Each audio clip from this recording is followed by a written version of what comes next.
Hey, I'm Rosie Buzzes, co-president of Paxson School PTA. And I'm Mike Ablitz, one of the chairpersons for the Paxson Science Discovery Days this year. Certainly is. One of the reasons I think that we even started Science Discovery Days or talked about doing it was because of the very low scores worldwide that American children have in science and math. And the parents had talked about trying to get something together to enhance that, to try to get kids excited about science and start them early to plant the seeds of interest so that, we will have better scientists in 20 years and better mathematicians. And I really think this is a good start with that effort. Yeah.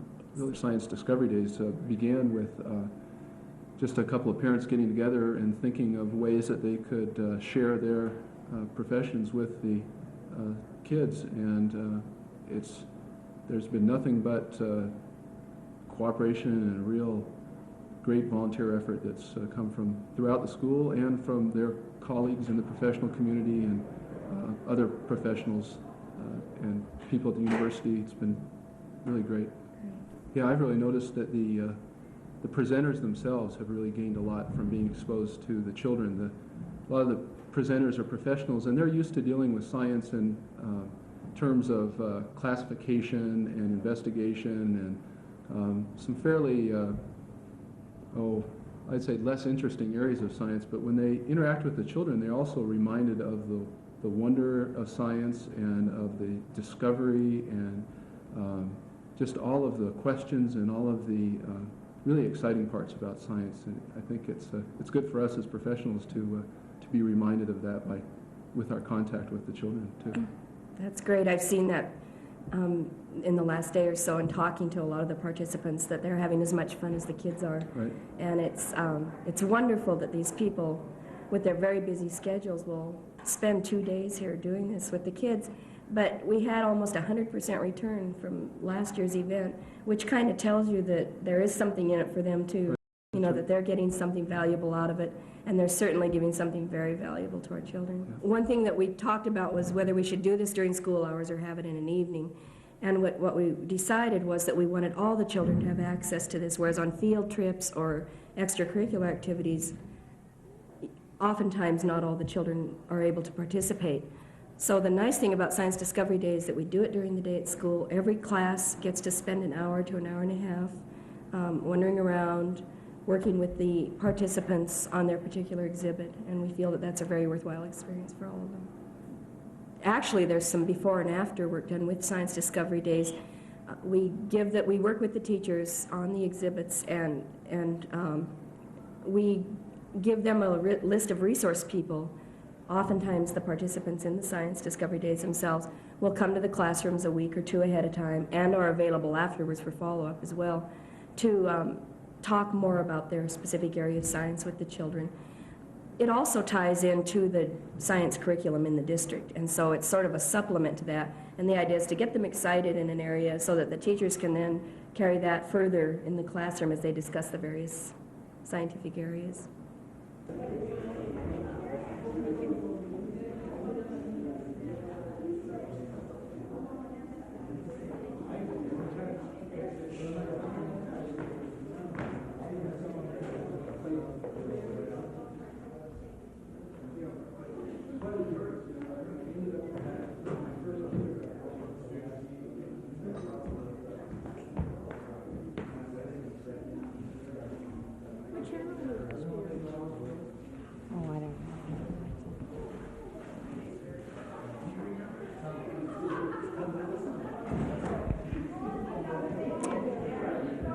Hello, my name is Ann Green. I'm a biologist with the Montana Natural History Center.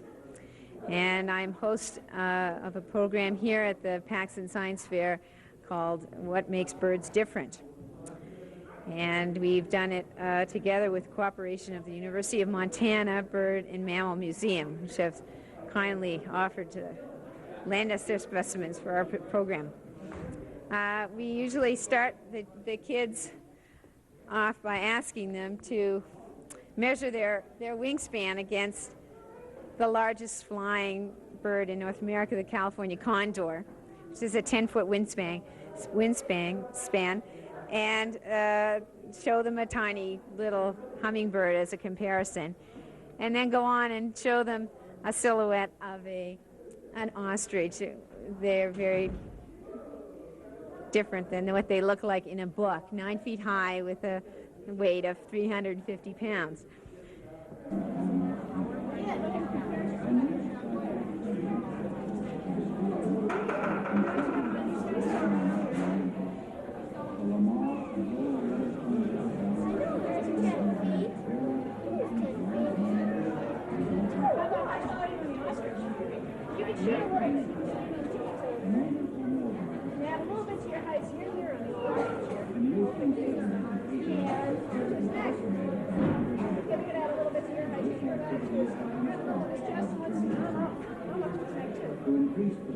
Then we go on and talk about bird feathers, the different types of bird feathers, flight feathers, body feathers, and down feathers, which are right here at this display, are from a great horned owl.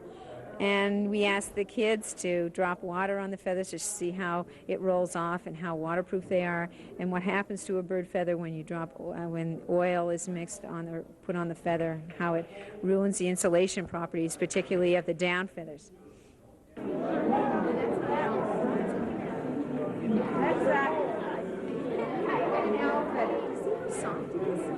Owls have a soft, packed covering all their feathers so that they can fly outdoors. Single, big bird. Here's an owl wing, and this is a dead owl. Beat this wing as if you really hard. Yeah, beat it really hard and see if these guys can hear anything? I don't think it's silent. Yeah, that's the inside. It's beating hard, but you can't hear it. Owls have special feathers, and look, it's soft stuff over their feet. So when they fly, they're silent. So, a big hook bill. The next display shows different, a small sampling of the different types of birds that there are based on categories of what they eat. So I have a group of insectivorous birds, birds that eat insects, both warblers and woodpeckers, looking at their feet and their bills and how that allows them to efficiently eat insects. I have a group of water birds, shorebirds with long probing bills, long legs, and wide feet to allow them to walk on mud easily, and a probe into the mud. This wimble, for instance, probes deep into the mud to look for invertebrates there and find them and eat them. Ducks and loons and mergansers, for instance, all have webbed feet and all pursue, the loon and the merganser pursue fish, have serrations. The merganser has serrations on its bill to allow it to hold on to a slippery fish. The ducks are vegetation feeders, and we have a skull here of a normal dabbling duck, which shows the serrations of the bill. It allows it to sieve its food when it comes up from the water with a mouthful of plants and mud and water. It is able to use the ridges on its bill as a sieve to sieve out the water and mud and retain the plants that it wants for food. We have a couple of birds of prey here, showing long, strong talons and a hooked beak that's typical of this group, and a small nose here to show the sorts of prey this bird is after. And then finally, we have a group of seed-eating birds, a bird like a grosbeak with a very thick bill, as opposed to a redpoll here who has a very tiny seed-eating bill, and a big bowl of mixed seeds here, with utensils of pliers of different shapes and tweezers, so the kids can actually pretend that they're the bird and see what kind of bill or what kind of seed their bill allows them to eat.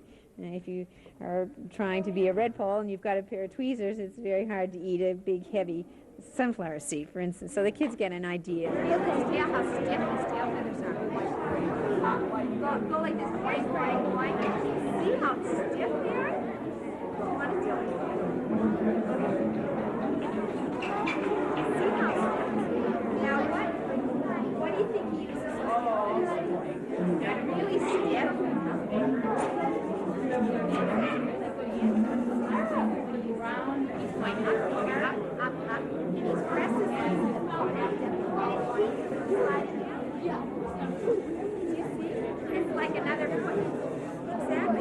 holds them onto the ends of the tree. So I got one, slide it in, I step him on, and really shut it down.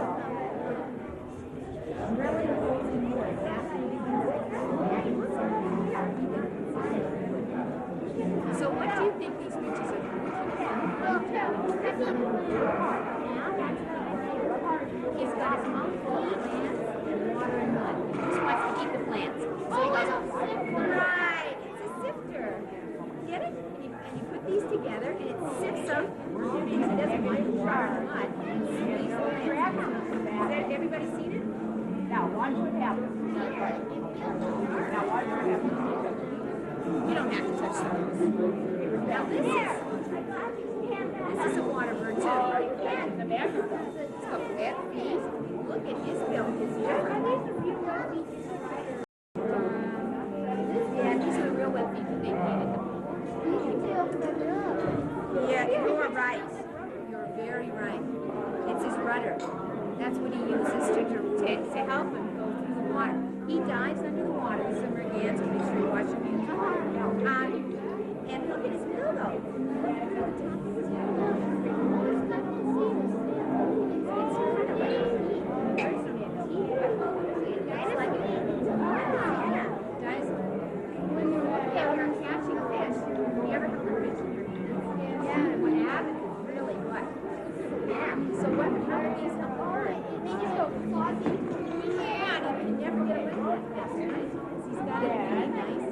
serrated beak.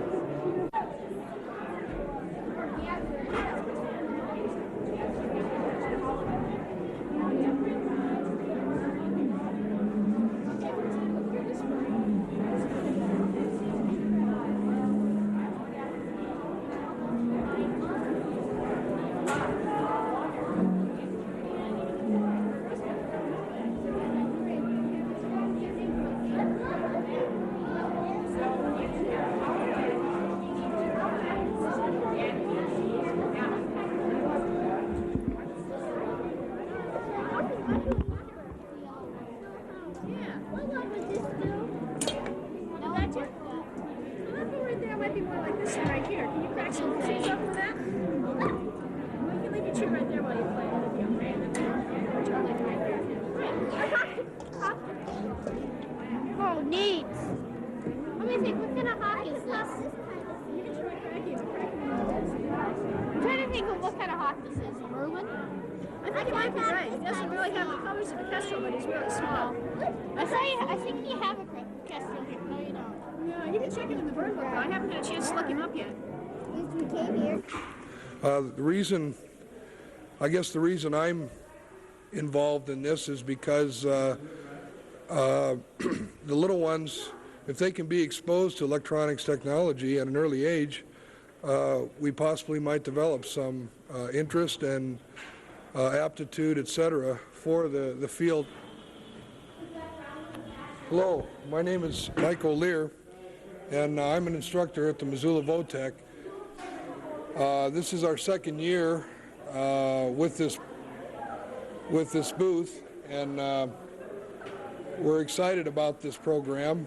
The people here, and I'll pass the microphone in a minute, are the second-year students and children of the second-year students who have designed and built the equipment that you see here, most of it, with the exception of the computers. What I'd like to do is pass the microphone here, and Doug, you want to tell them about our two flagship demonstrations and projects that we'd like to present to the kids. Okay, I'm Doug Clausen, and I am a parent of one of the kids here, and that's my motivation for coming. And what we have here is this computer has a program in it written in a basic language that tells the robot what to do. It's a simple instruction code is what it amounts to. And what I've trained it to do is pick up the can, pour what's in the can out into another container, and then come over and pick up this marker and make a check to indicate that it's done its task. Well, I'm not going to do it. Okay, now it's got to clear itself out. Yeah. Can't touch it. Okay, go ahead. And make sure you don't let go of the glass, okay? Hold it right there. Yeah, just hold it right at the bottom, right like that.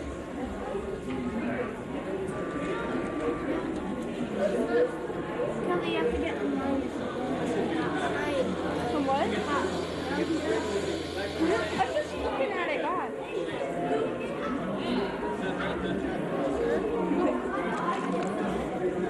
Cool. Weird.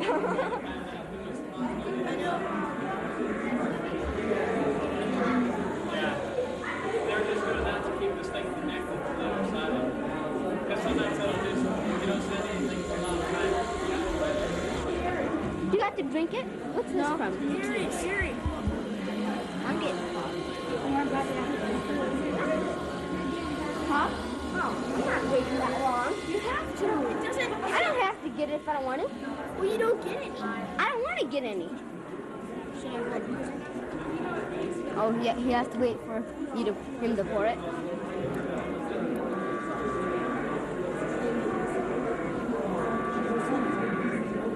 Why do you do that? What's that? Why do you do that?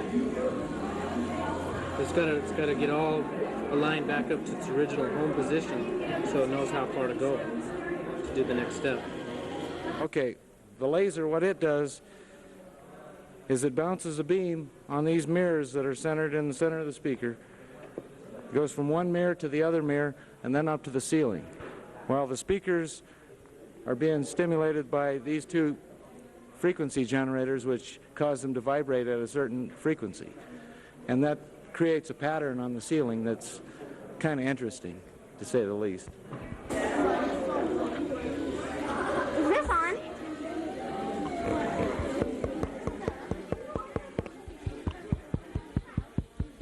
that on? Just him. Yo, is this on? It's on? So you can hear that? I can, but the camera. Good. This laser. Okay, you gotta hold it right there. I know this is. Okay, don't let go, all right? I wish I was a boy. Why? Here it comes.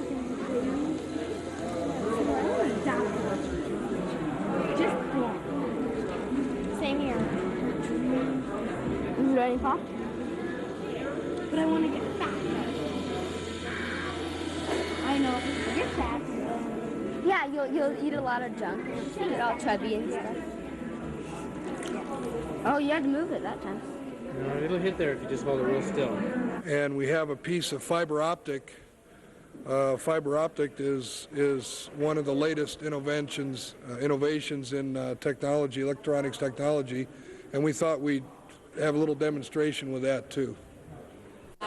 When it first came out, I remember one student in our class, his a relative was in California, and he actually ruined the very first telephone fiber optic cable in use in America. Accidentally, he dug it up with a backhoe, and it took like 6 weeks to repair it because they didn't know enough about it. And splicing these used to be like a major art. Nobody knew how to do it. Now they have techniques where it just takes a matter of minutes. So it's more usable. And not only that, in one cable of that size, they can have like 10,000 conversations simultaneously on one cable. Really? Yeah. Just because of the they multiplex all the different. Well, as it is now, there's several conversations going on in one line on speaker. Yeah, I hear those. Yeah. Well, this you wouldn't ever hear it. It's impossible. Really? You could never hear the feedback from something else. So do they have to, it has to be through your whole system, though? It can't just be like... No, it can be pieces of it. It can be pieces of it, and it'll make it better? It'll improve it? Yeah. Just on the packet radio, we have a computer here and a computer on the other end of the room, and both computers will talk to each other via radio waves, ham radio band. The two things that we have, the laser and the two computers, the packet system, are sort of a spin-off during the recent Gulf War. They had, you've heard of laser-guided bombs, etc., and then People would write, parents would write their sons and daughters in the Gulf over the radio waves and through satellite. And we're simulating that, being as it's a topic of interest presently.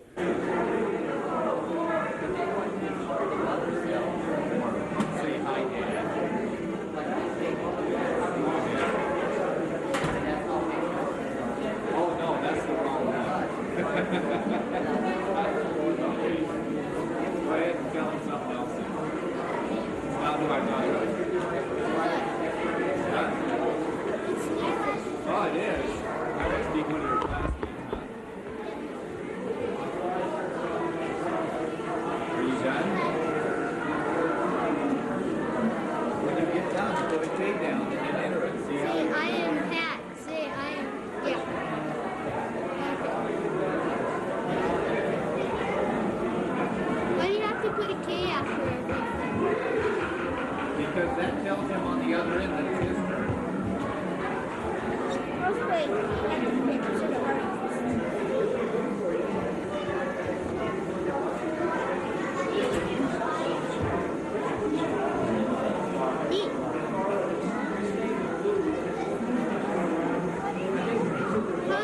Cut that part out. The arms are not loud. You gotta cut that part out. Oh, now I see how you do it. There's another one over there.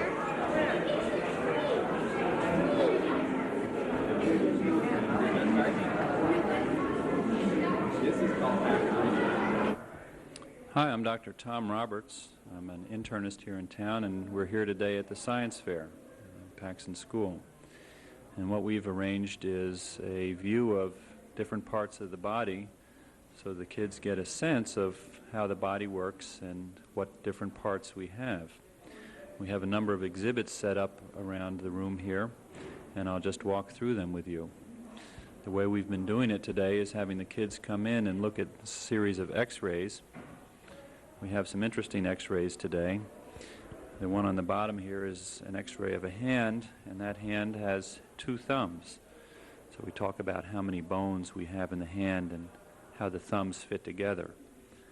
And above that we have a picture of a hand that has a dislocated finger. And we talk about how the joints fit together and how the hand works. Okay, well, if you take a special picture, we can see the bones, can't we? Like the bones, where are these bones from? Are these bones from the head? The hand, that's right. How many fingers does a person normally have? 5. How many fingers does this person have right here? 4. Count them up. 1, 2, 3, 4, 5, 6. 6 fingers. Any of you guys have 6 fingers? No way. No way, huh? My cousin has 6 toes. Right, well this is a person who was born with 6 fingers. What do they have an extra one of? Can you tell by looking at that? A thumb. Right, so you guys already know how to read x-rays, don't you? What are these little bones right here? On your wrist. Wrist bones, that's right. Now, look at this one here.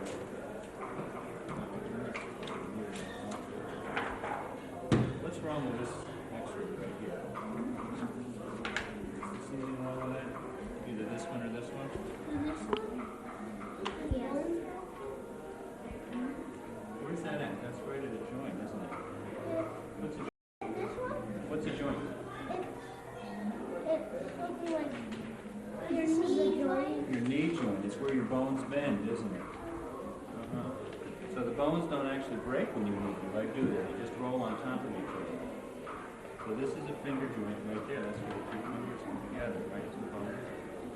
What happened there? Busted right. Right, the joint got pushed off. Busted right market. So that joint's out of place. That's right. I'm going to make you guys doctors. Now you can read all. Now look at this hand right up here. What's wrong with that hand? It has 4. It has 1, 2, 3. Look at this finger right here. What's the matter with that finger? So it has 4. It's broken.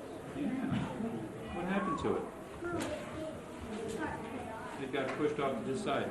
You girls come over here first. Cody, come on over here now. You listen to this. It got pushed off to the side, didn't it? It used to be straight, But then this part got pushed off. Could you do that to your finger? I wouldn't want to do it to my finger, but if I did have it happen, what would I do? Cry. Yeah, you'd cry, but then if you went to the doctor like I am, you'd put it back into line, wouldn't you? And make it straight again. Right? Yep. What do you want to say?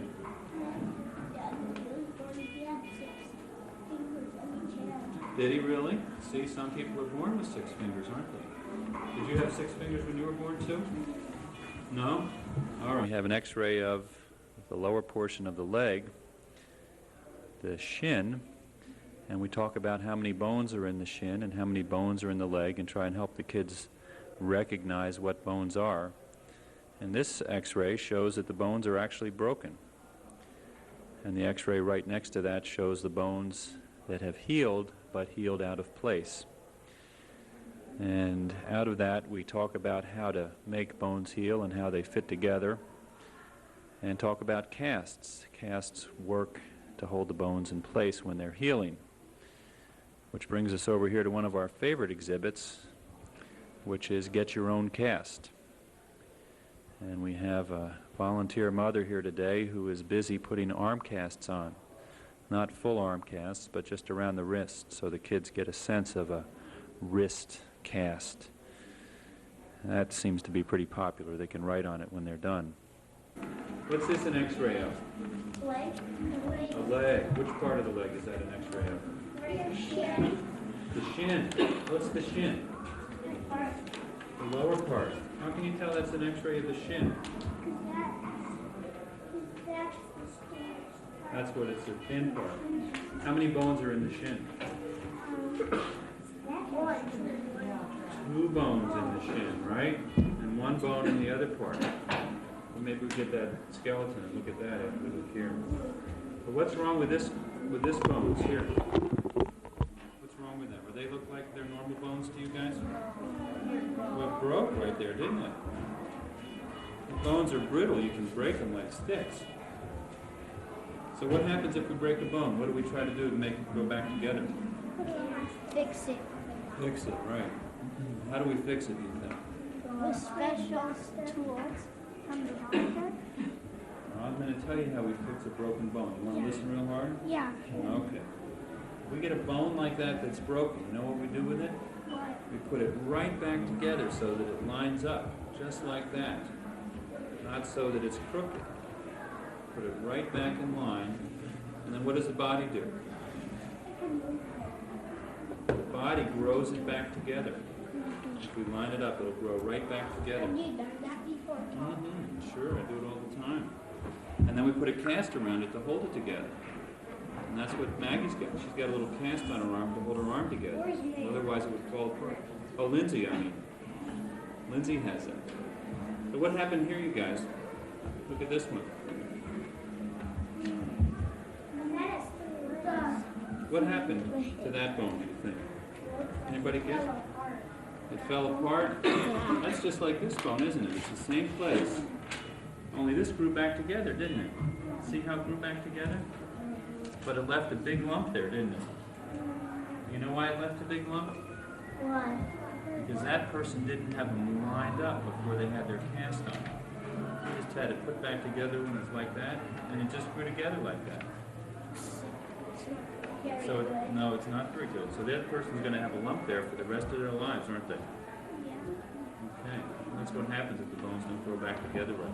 How do you guys break bones? Anybody here broken bones before? My dad broke his leg. My sister broke her ankle. What did you break? Oh, actually, my brother broke his arm. Yeah. Nobody here broke a bone? My sister broke her ankle. So if you broke My a mom, bone, what we would do is we'd line it up, wouldn't we? And make it in a line. And then we put a cast on it to hold it in place. So Jan is working with, Mrs. Guffin is working with casts today.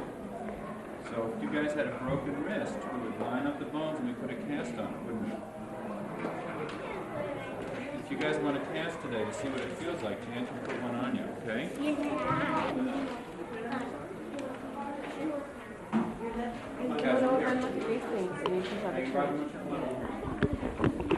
When she gets her cast on, somebody else will do that. I I'm gonna do Yeah, we already talked a little bit about this, didn't we? At first I thought that was the liver. This is a Heart. heart from a big person, right? Yeah. If we got a heart from a small person, it would Like just me. be a small Not thing. like So your that big. heart right here would be just about as big as a tangerine maybe, or an orange. This one's more like a grapefruit size, isn't it? So this was a big person. This is a big person's heart. This is somebody who died in the hospital a couple weeks ago. He died from something else, not from his heart. So this is how a heart looks. Yeah. Pretty strange, isn't it? No, it's mostly just water. This one over here is a heart. And this is an actual heart from a human, somebody who died last week at St. Pat's Hospital, and let us use their heart to show the different parts of it. The heart is a muscle, it pumps blood, and out of this we can talk about what blood does and what the different parts are, especially what the muscles are. The kids seem to have a little interest in meat and muscle making a heart seem to fit together. We have another body organ here that we look at also, which is a brain. We were lucky enough to have a whole brain donated to us by somebody who has them for exhibits, and we let the kids touch the brain and we talk about what the brain does, and they get this chance to see the real parts, the real brain. We're not cutting that up, but we have some parts that show what the inside of the brain is. And from that we go over here to talk about the skeleton and where the brain sits in the skeleton and how the messages are transmitted down through the spinal cord, which we can see the start of in the brain. And with the skeleton we look at all the different bones as well, how the bones all fit together, the ribs, the arms, and the collarbone, and the shoulder bones. We talk about how the bones are connected to each other. It pushes the blood around, doesn't it? How does it do that? It squeezes the blood around, doesn't it? So every time your heart beats, it pushes blood, right? So it's sort of like a pump, isn't it? Pumps the blood around. That's what the heart does. Yeah, so we can look inside. Put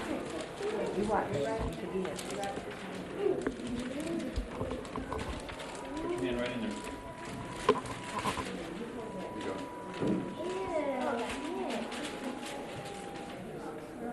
Is that gross? What's this? What part of the heart is this, do you think? Where the air comes. That's where the blood comes out. See how thick it is and big? That's where the blood comes out. That's called the aorta. Is there any blood in here? Look at this right here. There's a little bit of blood left in here. But where? Put your finger right down in there, and you can feel right where the blood comes out.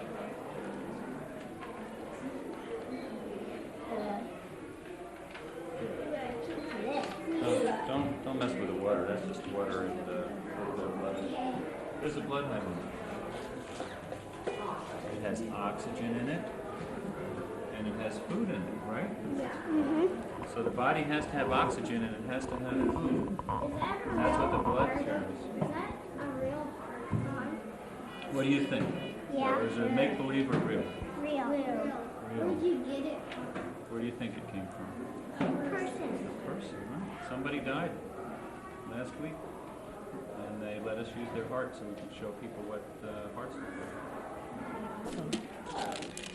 Slide your hand right in here. Yeah, it's sort of soft, isn't it? Feel that. It's kind of big.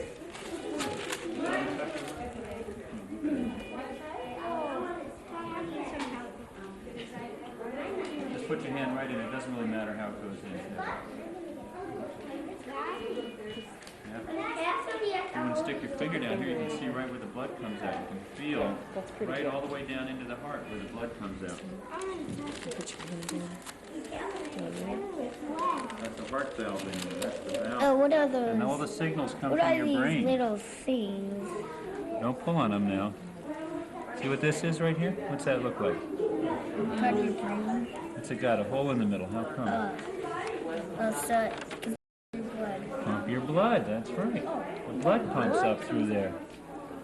You think the brain uses blood? Yeah. Does every part of your body use blood? Yeah. Does it? Even the brain. Huh? Walking around if you didn't have any blood. Yeah, or any bones to hold you up, right? Yeah. Yep, this is a Whose brain. brain is that, I wonder? Well, it's not mine, is it? Is it that guy's? No, it's a different person. This is an old brain. I don't know how old this one is. What is in here? It's where the brain was sitting. This is where the brain was sitting. There's a piece of brain. You think the brain is meat too? No. No, brain isn't meat, is it? It's sort of nerves.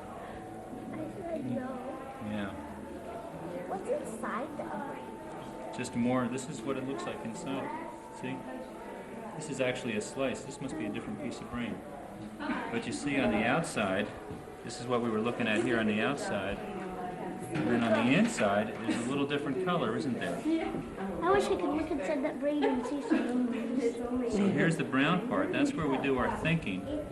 And then the white part's where we send the messages. So there's different parts of the brain. Until your bone heals up. Okay. Ah. Okay, I'll take it home with me. So that's what the brain does. The brain does thinking and messages. Yeah. If this thing was all attached, we'd see that there was a long cord that comes out of here called the spinal cord. I know what spinal cord is. You do. You're the only one today who knows what a spinal cord is. What is a spinal cord? You get it when you're born. Who has a spinal cord here? Everybody has a spinal cord. The spinal cord is what we send signals to. You know where the spinal cord goes? In the spine, right? Now look. See this? This is where the brain sits, right up here, right? And the brain sends signals all the way down to the rest of the body. You know how it does it? Right down this cord right here that I'm pointing at. That's exactly where the metal goes. See where the metal goes all the way down there in the spine? One of them is a resusci-anni, which is used for cardiac life support training, and we can talk about how the lungs work with that. This one has scarlet fever, and you get a funny time when you have scarlet fever. Joey, look at this. That's Oh poor man, Rosie, look all at you know, me. looks Tristan, like look what I saw. She has Ew, gross.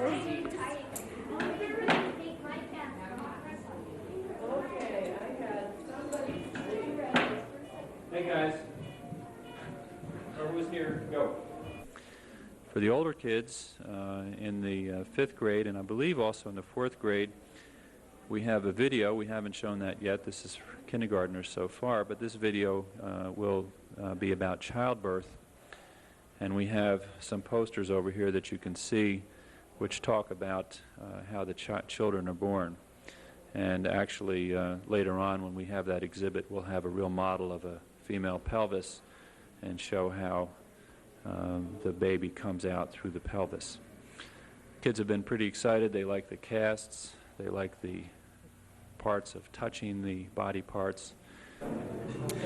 My name is Ken Wall, and I'm with the School of Forestry at the University of Montana. We're going to be having a display here on forestry and various aspects of forestry, looking both at the tools that we use in forestry and some materials that you find in the forest. We'll also be looking at a little bit how we plan forestry, how we look at different resources and plan different types of uses for the forests. My connection with this exhibit is primarily with geographic information systems and with computer mapping. At the School of Forestry, we have a laboratory where we utilize the computer to work with maps and do different types of analysis of planting areas. This picture on the screen is a picture of Glacier Park, where we're studying wolves and their interaction with elk and deer in Glacier. And we use the computer to map their progress, to look at elevation models and model what's occurring in the natural world. We also use it to plan conflicts and look at what-if type games to see what would happen if you put a clear cut up on a side of a mountain? What would happen if you add a ski slope for recreation values and such? So where we stand. That is cool. So that shows how, you know, different types of forest practices. How far can you go into the future? This is as far as it goes, 10 years for this particular demonstration. Cool. This program could project it 50 years, 100 years. That's the thing with forestry is oftentimes the things you do now, you're not going to see the results of it for 50 years until you're dead, you know. So it's kind of hard thinking ahead sometimes. Yeah. It's getting close to spring and getting close to tree planting time, so we're going to be giving each of the students their own seedling to take home and plant. And we'll be looking at various different types of forest, various different types of tree species and the cones and seeds and needles, and do a little bit with tree identification.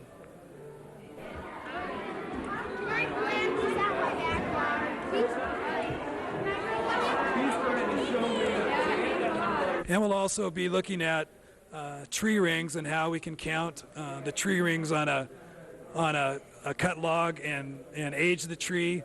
We'll also be doing some increment boring where we use an instrument such as this, so without cutting down the tree or harming the tree, we can age the tree and count the tree rings and see how old it is and see what type of effects, looking back in history, have occurred with this tree. Through counting the tree rings and looking at the pattern, you can see what the fire history is of the forest. You can also see what type of trees have grown around it when it's been shaded and when it's taken off and grown at a greater rate of speed. Now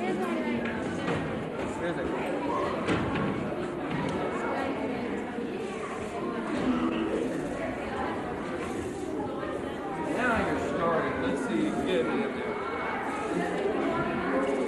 Oh, you're hired. I can tell. I should take you in the woods with me. I'll let you do all of these next time, okay?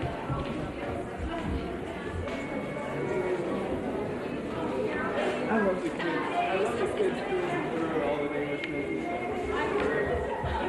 Your class already left. You forgot your core. Come here, I'll get you your core. You're just going to recess anyway. Okay, let's see you try to get your core out. Now that you put it into a fresh hole, let's see if you can get your core out. No. Feel it until it starts to slip around the outside. Now, pull that. Pull out slowly. Up, turn it over so you don't grab it. There you got it. Now you can go count it. Go ahead and go over the microscope. Look at it in the microscope.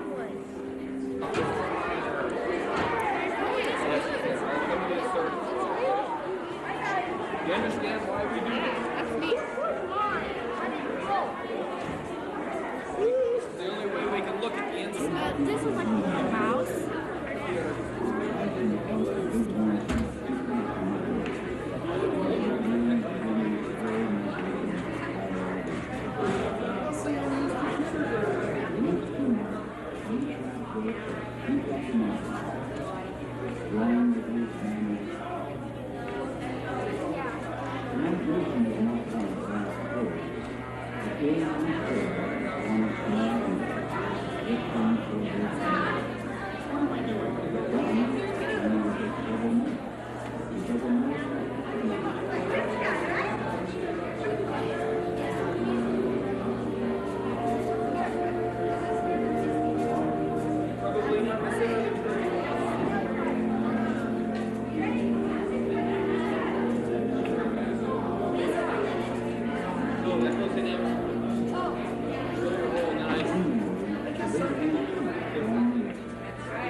This is my first year with the science fair. I participated last year. We also have representatives here helping at the forestry booth from Department of State Lands and the Forest Service Experiment Station and the Forest Service itself, the PAL district. All of them are parents of kids here at Paxson, as I am as well. My interest is, I've been coming into Paxson and giving programs, and we've had classes come over to our laboratory, work with the computers, but this is a great opportunity. I came and looked at all the exhibits last year and decided I'd help put one on this year. It's a great opportunity to have all the kids interact with us and show them a bit about each of our professions in science and hopefully get them a little excited about what we do in the various sciences. The other, I think, real interesting thing is you learn a lot from the kids. I know when I've brought them into our laboratory, I've always picked up good examples from them. When you work with computers, you tend to get involved in these complex analyses, and it's helpful to bring it back to reality and let the kids tell you what they're getting out of it. So I just had a long involvement and interest in environmental education, and this is one way that we can put it into practice. My name's Bill Wussner, and I'm a professor at the University of Montana, and my specialty is hydrogeology. And so I'm interested in geology and how water moves in geologic settings. I'm sharing the exhibit this time with Lynn Dickman and Jim Sears, who are also geologists. And we all have children here at Paxson School. And this is our second year for a geology exhibit and my first year in participating in doing something on groundwater in the Missoula Valley. And then the next part of our presentation deals with mainly the geology of the Missoula Valley itself and how groundwater interacts with the Missoula Valley and the people in Missoula. Jim Sears constructed this model which represents sort of the Missoula Valley when mountains were here, maybe 60 million years ago, and then the earth was being pulled apart, and as it was being pulled apart, we actually had the mountain blocks dropping down, and we had a valley forming, and that valley later filled in with sand and gravel, just like we present up here with different types of rocks, with finer grained sediments, and then with coarse sand and gravel. And that's why the city of Missoula is where it is in this big flat part of the valley, because we actually pulled the Earth's crust apart to create this geologic setting, the Missoula Valley.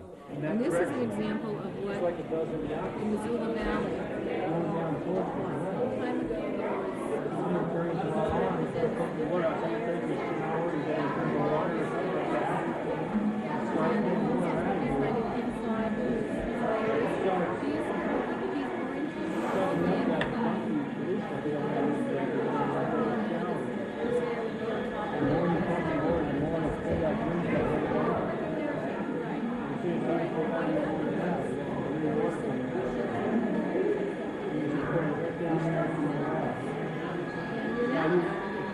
Most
water in the Missoula Valley, and that's the water which flows in the sand and gravel, and it's our sole source of drinking water, so it's called the Missoula Aquifer. It's where all the wells, all the water we drink in Missoula comes out of those wells, and it's all groundwater.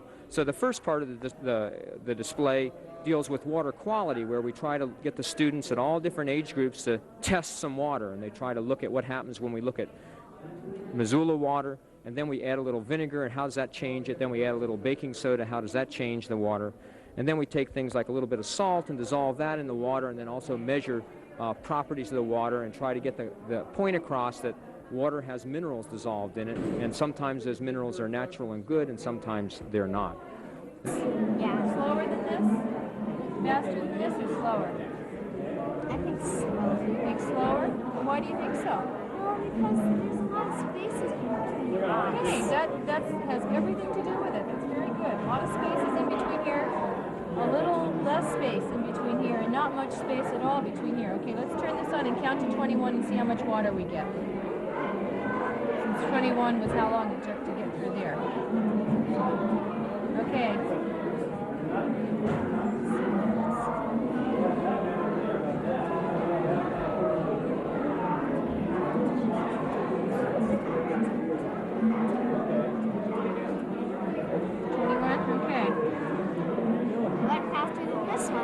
Faster than that one, but that's how much water was in the sand. And that's how much came through the gravel. Okay? You counting?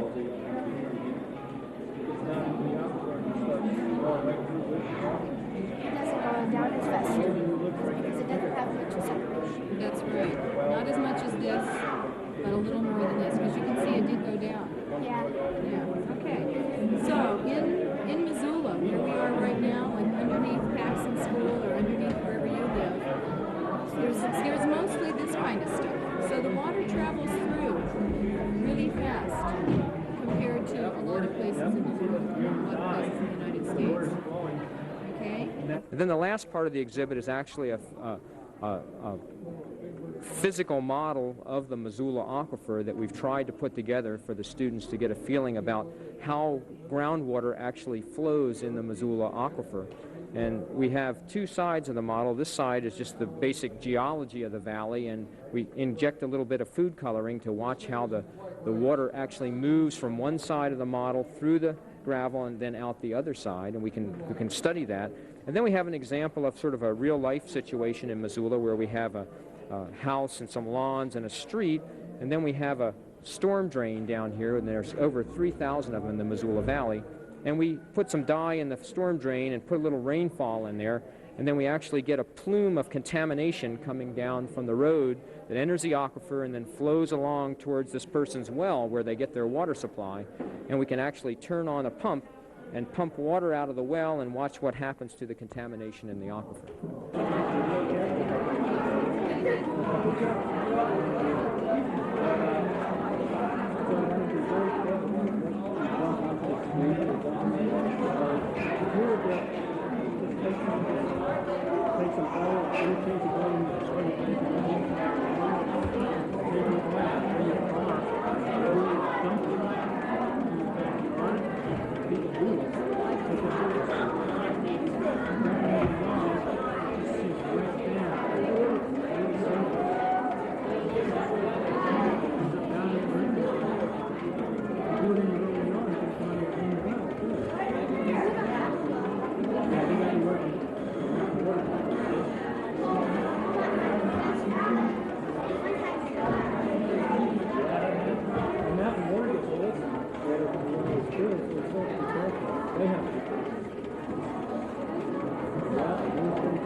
If you start pumping your well, it's like a vacuum. It sucks the water out of there, and it sucks the stuff right down to the well.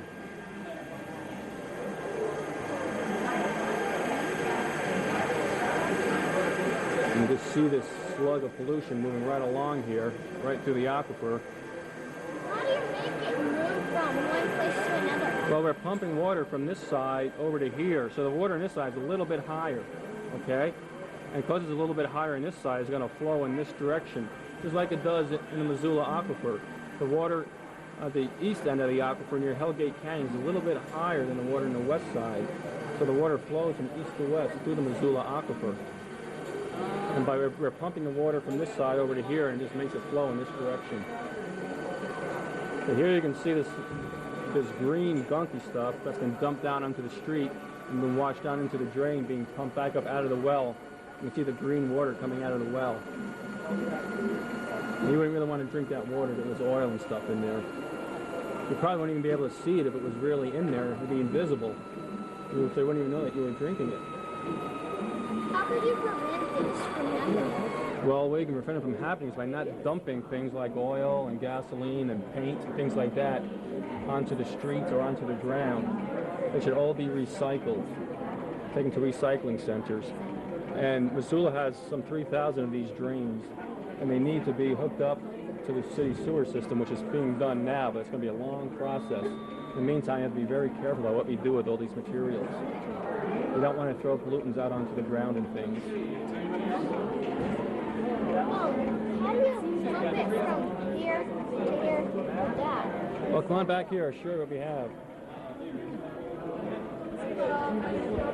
This little pump here. What this is doing is pumping water out of this side and puts it in over here. See the way the water is going in right there? So that's going to make the water a little bit higher over here. Not much, just a little bit. And because the water is a little bit higher on this side, it's flowing through the gravels, just like it does through the aquifer, over to this side. It's flowing downhill this way. And that's what makes the water flow in this tank and also in the Missoula aquifers the exact same way.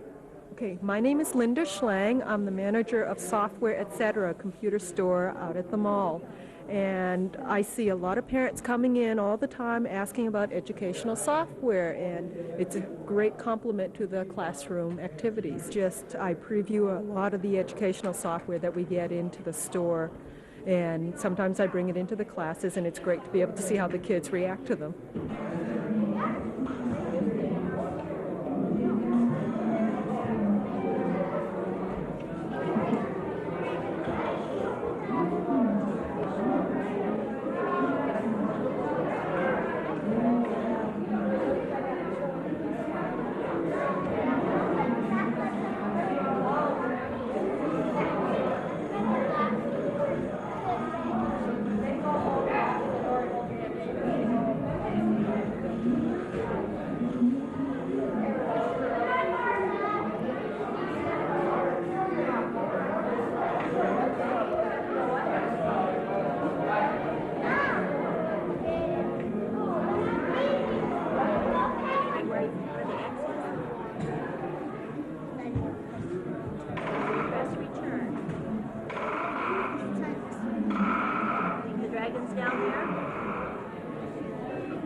Tell us how you got involved in Science Discovery Days? Well, my son goes to the school, and I participated last year when they had it for the first time. The kids were so enthused. It was really fun. It was fun to just watch them find a new way to learn. The programs that are mostly being used are intuition and deductive thinking programs that were actually gathered together by Diane Burrow. She's the math teacher who got this together. And this one here, they're trying to find a hidden object, and they are told whether they are hot, warm, or cold. And when they get their clues, then they're supposed to try to deduce whether they should stay in that area or whether they should move on. And there are varying difficulty levels in that game. Here, right? Move it to there.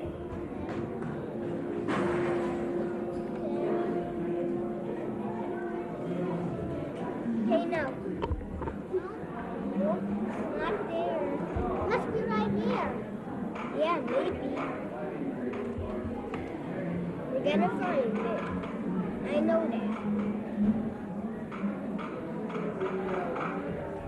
Let's just... Would you pronounce it for me? Hello. Try pushing. Fortune would work after. What's going to happen? What happened? Where did it turn? Where's the arrow? And it's pointing that way. Okay. So you want to go in and draw your arrow? D. Okay, hit D. What way do you want your arrow to go? This way. It came in here and went down there. So I walked down. Okay. So you wanted to put it right there?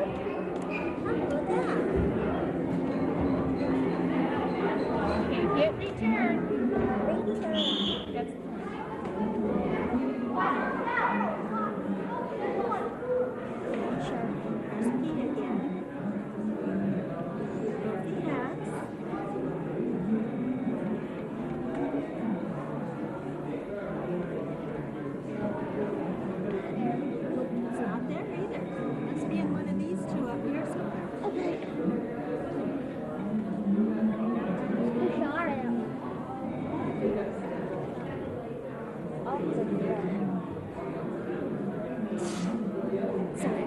you found it. Okay. Press return. Why does no one be in there? Press F to finish the game. Okay, then press return. Ooh, I picked it. And use the arrow key to go get him the game.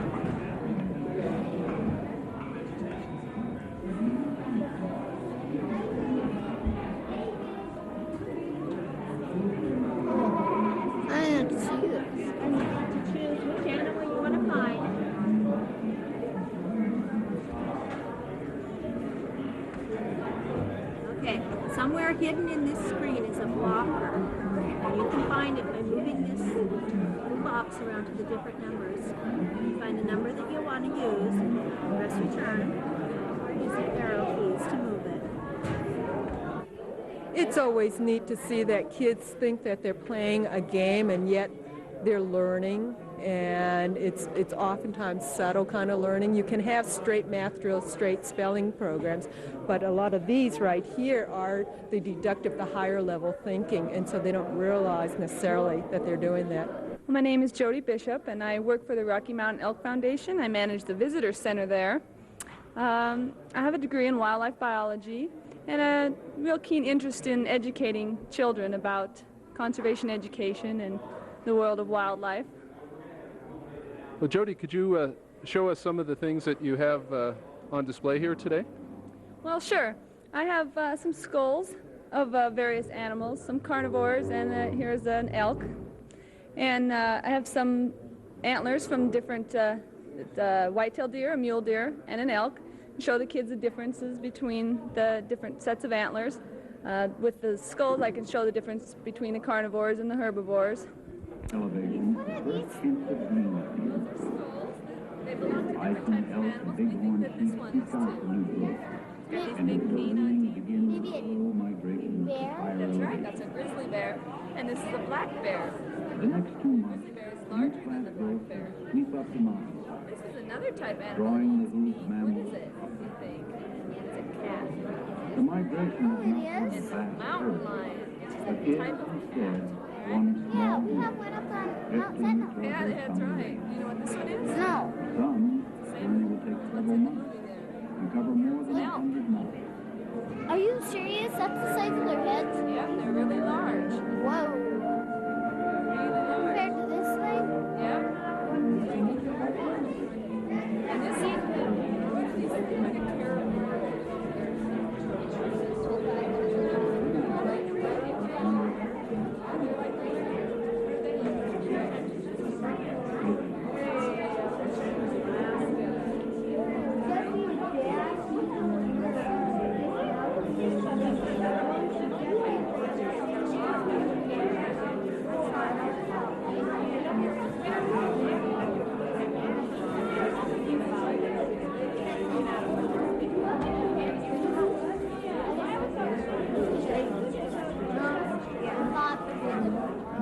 I don't even have to look at it. I can just look at this and tell it's a bobcat. Over there is a board with various chunks of fur on it. The kids can feel the fur and see if they can guess what the animal is. Then they lift the flap, and underneath it has a picture of the animal and tells a little bit about the animal, and they can test their knowledge and see how well they do. These are their summer coats, so they haven't got their winter coats yet, right? This is elk. Yes, this is the elk. Oh, this looks like bobcat. Bobcat. This looks like... what is this? A moose. Yeah, it's a moose. What is it? Why does the moose go down instead of like that? That's just the way we build it on there. Now, the difference between this fur is that this fur has a soft, fuzzy underfur.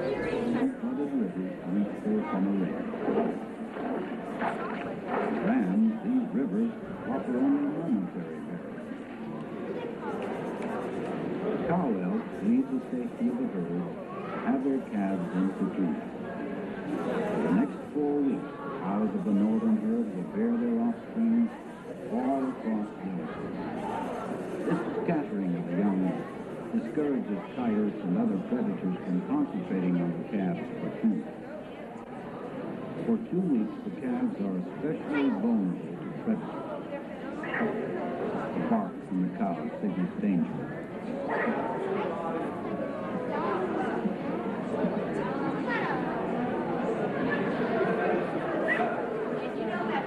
Coyotes try to distract her. Thus, obedient to instinct, she defends her calf aggressively. Looks like you'll also be showing a videotape. What is the videotape of? Well, it's a video called Elk of the Northern Herd. It's a video that was filmed in Yellowstone Park. It's kind of the life cycle of the elk, the yearly cycle. There's some really good footage in it. There's a grizzly bear tracking down a calf elk, and there's some really neat elk footage. Kids really like it.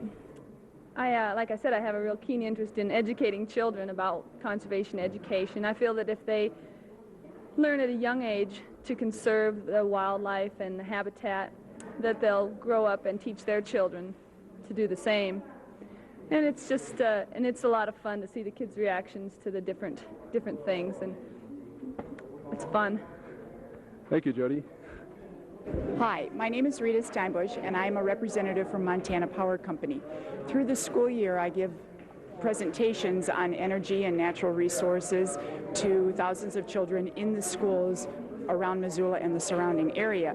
This is the second year that I've been at the Paxson School Science Fair, and this was a delightful experience last year, and I wanted to be a part of it again this year. My demonstration this year is a little bit different than last year because I didn't want the same thing to be here again. So by different experiments, the children are learning about static and current electricity and about magnetism and about the things that make electricity, the machines that they use, turbines and generators. They can also learn how to make an electric circuit board over here and test their answers with the use of batteries. And then one fascinating thing that the children have been asking questions about today was what happened to this rock. And this was a piece of ground that was found near Kmart, and a power line had fallen on it. So the children were able to guess why they thought it turned to glass. And what do you think will happen when you get close to that tin can? Think it'll, yeah, there's one. Think it'll pull it up? Let's see if you're right. Whoa, it did. Now I'm gonna make you guess something else. Look at all this paper. 100 pieces of paper. I'm going to put the paper on top of the cover, and I want you to guess, when you put the magnet on top of there, here, put it on with one piece of paper. Nothing happens. Okay, now I got 100 pieces of paper on top of it. What do you think will happen? What lifted it? It went through all that paper, all the way to the tin, didn't it? Okay, now, come on, since you're so good with that magnet. Okay, now we're going to make a paperclip dance. Okay, now. But this time, instead of holding it that way, I want you to hold the magnet this way. Okay? And watch what happens when you do that. No, underneath it. This way. It goes through wood, doesn't it? Oh, good. Okay, now what happens? Do you think it'll go through glass? No? Okay, let's see. Oh, look at that! Look at Barbara. It even went through glass. Well, let's see if it goes through other things. Do you think it'll go through this? Yeah. Well, that's awfully thick. There's a lot of pages in there. It does. It even goes into glass. All right, now, let's see what happens when you try a piece of metal. Now, you know why it won't dance? Because this is also magnetized, and it wants to stick to it. So we can make it dance if we have something that's not magnetic. Okay, good job. Try something else on here and see if it works. Oh, definitely. Didn't even touch it. I didn't have the right. Look at this. Neither did that one. Oh, man. Bottle cap did, and there's two metal in it. Didn't even touch the ground. Oh my gosh! And the penny didn't work, did it? Look it. And that key didn't work. Look. Look at all the magnets you have up there. Hey, get up. You want to test and see if something will allow electricity to go through it? Watch. What do you think will happen when I touch two wires together? Will that make a circuit? Now watch what happens. The light turned on because I completed a circuit through the wires. And the battery gave me my power. Now, let's try something. I'm going to put my knife down here, and I want you to look at this. Let's see if that bulb is going to light up if I touch one end of the metal and another end. Do you think it'll go through the metal? Yeah. Let's see if you're right. Did it? Yeah. Yes, it did. See the light? It's kind of dull there, but you're right. It did. Okay, now, can I take the other kind of knife? No. You don't think that one will work? Yeah. Okay, it's a knife. It's not gonna do it. Ah, it's not metal. So, electricity won't go through plastic, will it? Try this one. How about, oh, she wants me to try the paperclip. Yeah. Okay, do you think that one will work? Yeah. Yep. Yep. That's metal, isn't it? Okay, let's try. What else would you like to try in here? Try this. This. Penny. Okay. I don't think it will. No, it's not. Yeah? Yep. Try this metal. That's Okay, you guys try that one. okay. All right, one of you do one wire, or you I'll can. do one. I can do one. Did it light? Yep. It did. So that metal goes, electricity goes through metal. Barbara, try this. If I can get it. And she wants to try the magnet. See what happens. Okay, let's see where the. Try that. Yeah. Oh. That's on really good. Yeah, it sure is. Yes, you can. I'm gonna try it with this. Okay. Yeah. You can try it. glass. Glass. I wonder if electricity. Ooh, what is that? You know what happened here? This is ground, dirt and rocks and ground. See how dirty it is? On the ground behind Kmart. And this is what happened when a power line fell down on the ground. It was so hot, it turned it into it almost looks wet, doesn't it? But it's not wet. It looks like. What did it turn it into?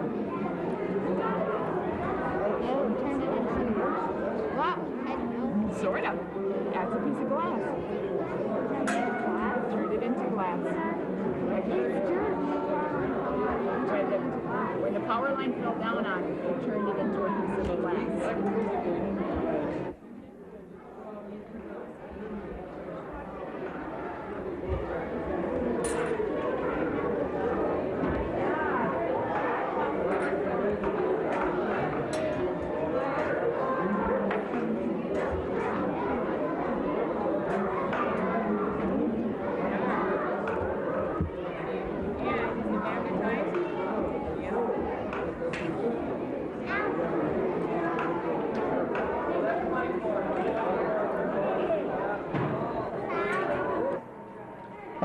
I'm Dan DeBoard. I'm a virologist at the University of Montana in the microbiology faculty in the Division of Biological Sciences. And I've been asked to come to this science fair at Paxson School to show the kids some of the things that go on in microbiology. To try to get the kids to have fun and have a hands-on experience with microbiology, we brought petri dishes of sterile agar into the classrooms, and the students could think of all kinds of places where they could isolate microorganisms. They could take them off their skin, off their toes, off the rugs, off their toys, in the air, just leaving the plates open to the air. And as you can see, the students have managed to isolate microorganisms in a wide variety of places, and they've been very creative in the places that they've tried to isolate the organism from. All the grades participated, kindergarten through the 5th grade, and we've been very impressed at their imagination and where they've tried to isolate the organisms from. Some of the examples are here on the table, just half of what all the classes here did. We didn't have room to put everything out onto the tables.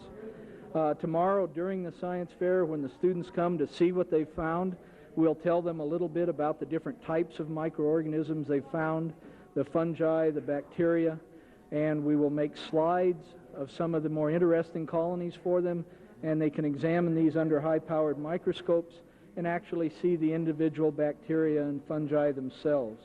And I think it's been a real eye-opener for some of the students to find just how prevalent different microorganisms are on our...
You might have to focus up and down. Because what they do is they kind of look like little weeds. You have these long filament things, and then those are actually what make the mold look fuzzy. Because those grow out, you have another part growing down in the agar, and then those grow up. Isn't that the kind that's over on that chart? Yeah, actually.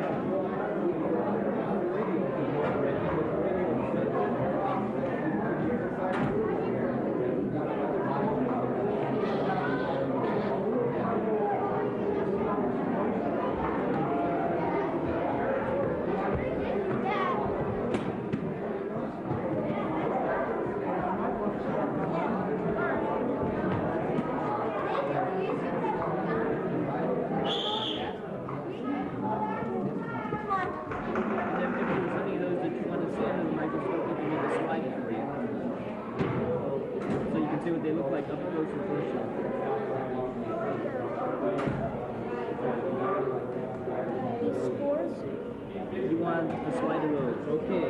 We'll make a slide of those for you.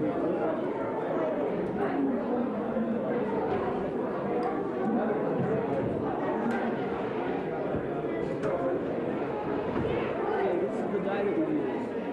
And it colors them and it also kills the mold so that you don't have anything floating around.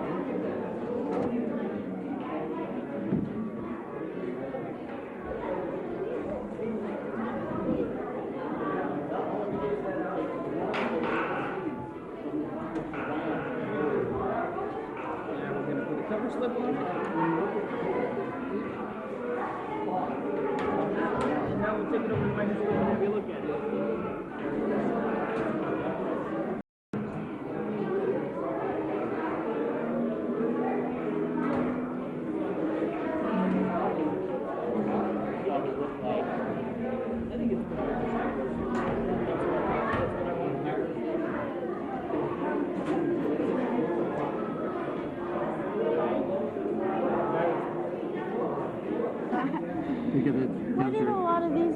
mold around, like Nikki what if we did it like on a different cooking level? And Tova got Torah.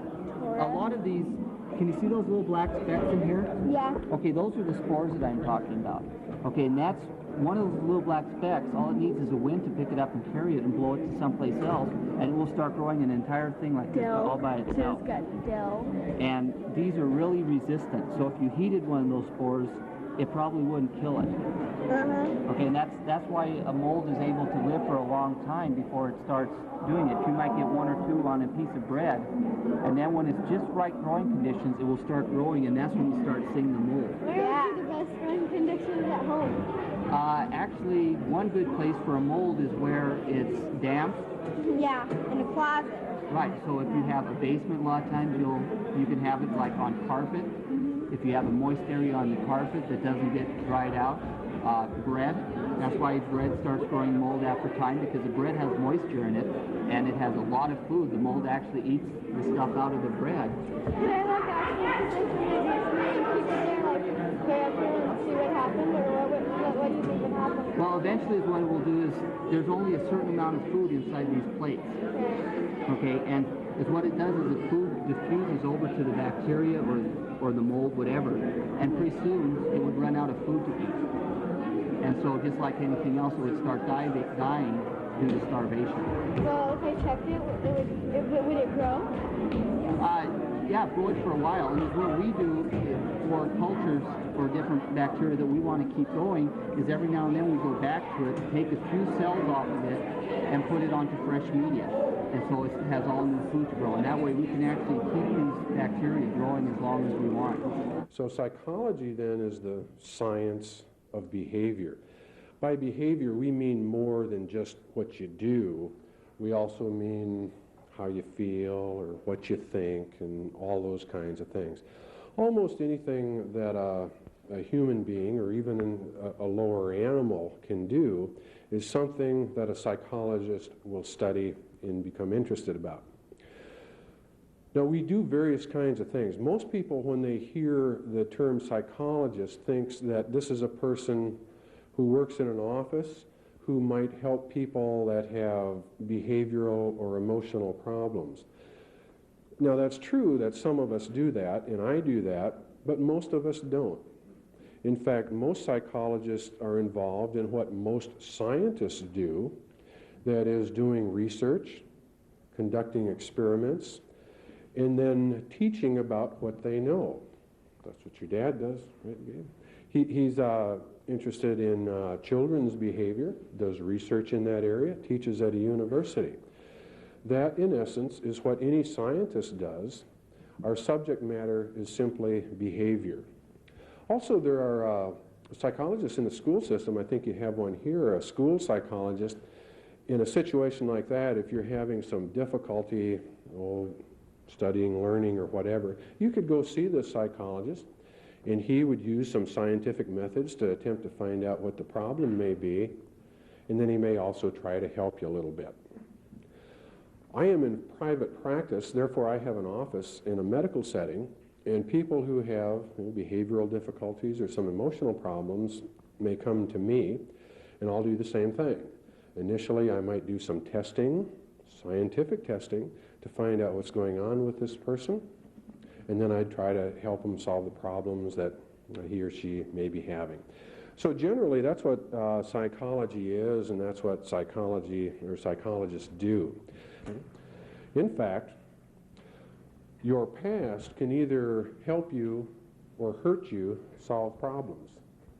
See if I can do this real quickly and see if anyone knows how to do this. Here's something that you've run into as young kids, a connect the dots kind of thing. Okay? What I'm going to do is put 9 dots here. I'll give you a problem. Can anyone come up here, connect all those dots with only 4 straight lines without removing the chalk from the board? Can anyone see how that could be done? With only 4 straight lines? Huh? Okay. If anyone can do it, you guys, did you do it? Okay. No. Okay. Can you? Come on up and give it a try. See how you do. Oh, I know how to do it. Okay. There's 1, 2, 3. Whoops. I know. Uh-oh. No, Jeff. Yeah. Afraid you're stuck. Anyone do it?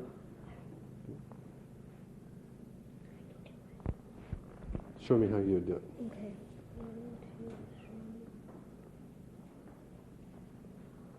I'll take the time. 4, no. Okay. Can anyone come up here and do it? Can you?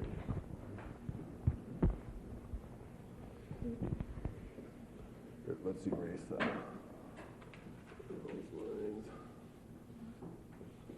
Okay. 4 lines about 1. Oh, no, you picked up the chalk. You can't pick up the chalk from the... Okay. Can't be done, can it? We'll try one more.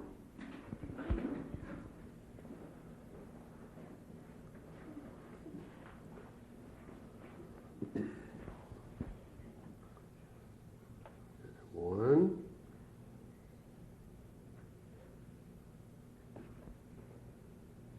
Two, 3. No. No, can't be done. Anyone get it yet? This is an example of how your past experience hurts you in solving a problem. When I show you how this can be done, it's quite easy. Remember, I said connect those dots, 4 straight lines, without removing the chalk from the chalkboard, okay? What I would do is I'd go 1, 2, 3, 4. You have learned in all your connect the dot kind of things that you did as little kids to stay within the dots, but I never said you had to do that. Really, when you look at this, it's incredibly simple. But your mind has been conditioned, I guess, a little bit based upon your past experience not to do that. So there's a need to expand your mind, I suppose, a little bit. See that? Okay. I'm Judy Fenton, the principal at Paxson School. And I'm Mike Ablitz, one of the parents, a member of PTA, and the co-chairperson of the Science Discovery Days this year. Judy, the success of Science Discovery Days is obvious from the willingness of the exhibitors and the excitement shown by the children. How long has this event been a part of Paxson School? Well, this is the 2nd year that we've held Science Discovery Days here. I see. What memorable comments have you heard from students or teachers or exhibitors at the displays? Well, some of the exhibitors have been so excited about their part in the Science Discovery Days that they've told me that they think Paxson School is the best school in the district. That's one thing that they say. And I agree, of course. And then, of course, there have been the more serious comments, which were from teachers that indicated that they wanted, the kids or their children wanted to come back today to go through the each of the booths and the exhibits again. And there have been other exhibitors that have mentioned that they were excited about the children's interest in the exhibits on electronics and things that are typically boy or male-oriented type exhibits and so on. And then, of course, the children that went into the human body were excited because they got casts on their arms. And so there's a lot of excitement. And what I've heard has been really positive. From the adults, the excitement has been, I didn't know that, and gosh, I learned as much as the kids, and so it's been real good. Terrific. I've noticed that the adults seem to be real enthusiastic, and they seem to be rediscovering the excitement of science and the discovery and the explaining it to the kids, things that they don't normally do in their work environment where they tend to be more formal. Is there anything else you wish to add? Well, on that same idea about the exhibitors, I have talked to a couple of them that said they went home exhausted and that they realized how much effort it takes to teach children, but also how very, very rewarding the time has been.